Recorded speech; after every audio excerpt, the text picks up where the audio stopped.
Hello and welcome back to the course on Tableau. In today's tutorial, we will learn how to work with time series data. But first things first, let's go ahead and save our workbook. We've already connected the data source, and saving our workbook will prevent from loss of any progress that we make along the way in this section. So let's click Save As and give our workbook a name. In this case, it'll be section 3 for me. Click Save, and now it's saved. And all we have to do when we make changes is just press Ctrl S on the keyboard, and that will save our progress. Alright, so now we're trying to visualize time series data. Let's have a look at our data first and understand what we're working with. So if we right click on the data source, click View Data, you'll see that as we discussed, we've got age, gender, so 2 categories. Then we've got period, and we've got an unemployment value for each row. And that's exactly what we want to visualize. We want to see how unemployment is changing as period changes. So if we scroll down, we can see that we have many months. We've got a month for every single year, or we've got 12 months for every single year, and we can see how unemployment is changing. So we want to visualize that. So let's go ahead and do that. What we're going to do is we're just going to double click on unemployed, and then we're going to double click on period. And as you see how Tableau is very smart there. It's automatically put unemployed into rows, and it's summed it up, and it's put year or it's put period into columns, and it's taken the year of the period.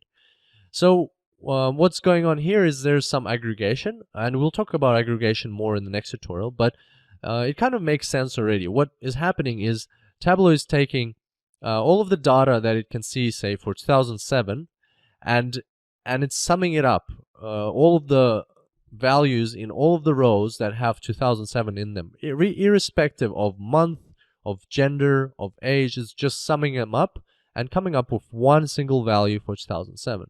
Then the same thing for 2008, 2009, and so on. So that all makes sense. But now we've kind of got a bit of a question here.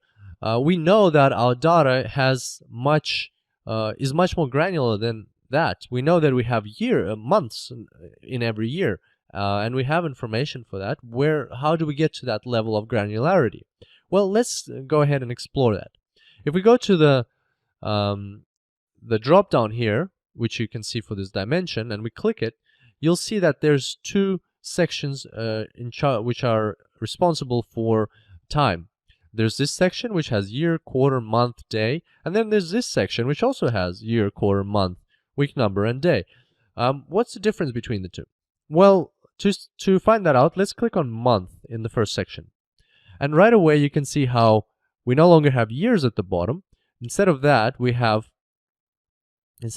months. And what happened there? Well, the other thing that we can also see is that we have only 1 January and only 1 February and only 1 June. We know that in our data we have many Junes and many Februaries. We have one, in fact we have one for every single year, but in this case we're only presented with 1 of each month. So we only have 12 points on this chart. And what is going on?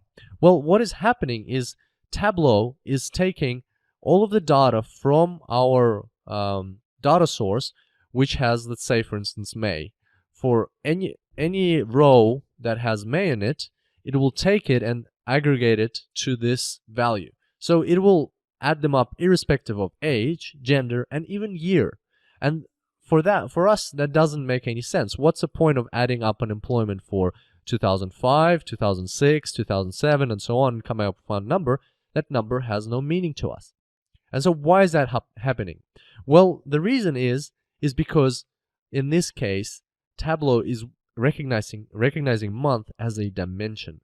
And how can we tell that? Well, Tableau is giving us a hint. Up here, you can see that month of period is being highlighted in blue. So Tableau always highlights dimensions in blue and measures in green. And so that tells us that Tableau is recognizing this new variable, because in essence it is a new variable. Our variable in the data source is called period. We don't have a variable that is called month. But Tableau is creating a calculation here, and you can double click on it and see what the formula is. So Tableau is creating a calculation which is month of period, and in essence that's a new variable. And Tableau is recognizing this new variable as a dimension. And that means it will treat it just as it would treat age. Oh, sorry, just as it would treat gender, or in our case, age, because we have age groups. But let's think of it as in gender. So Tableau is treating this new variable as a categorical variable. It only has 12 categories, and it's putting the data into those categories. Well, obviously, in this case, we don't want that. We don't want different categories of months. We actually want a timeline over here at the bottom. So how do we get that? Well, instead of this month, let's go ahead and select the second month over here in this dropdown. And right away, you can see that our chart changed. And also you can see that now month of period is green. So this variable this time is being recognized as a measure. So if it were a calculated variable, it would be sitting over here. And what then happens now is that we have a timeline at the bottom, and we have all of the months with all of the data that we are looking for. And this is exactly what we wanted. So just to see the difference, let's click again, and we'll select year instead of month. So here you can see a similar chart to what we had before. So I'll just bring that one up. Here you can see very similar line, but here you've got categories of years. But if we click this year at the bottom here, then here you've got, instead of categories of years, you've got a timeline. And the only difference with the month timeline is that there's less dots on this timeline. And in fact, you can see the dots if you, in line, if you click on color and you select this option, you'll actually see the dots here. So you have less dots on this timeline. And all we're doing by changing this level here is we're changing the granularity of this specific timeline. So we're just saying we want more dots on the timeline. We're not changing the category that we're grouping our observations into. We're changing the granularity of our timeline, or the number of ticks on the timeline. And if we change month, there we go. So we're also, once again, we're changing the granularity of our timeline. So I'll just change this back to normal.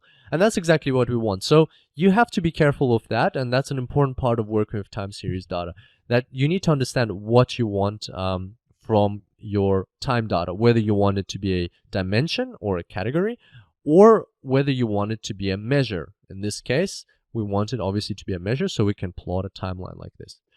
And so that's pretty much it for today. But before we go, what I wanted to do is I wanted to show you how you can validate this chart.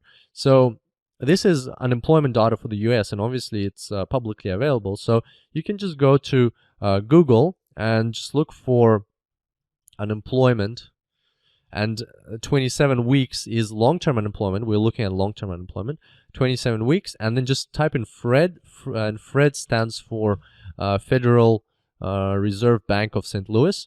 So if you go here, you'll see a very similar chart, and whoop, here I can change it to 2005. So you can see that it looks a lot like our chart.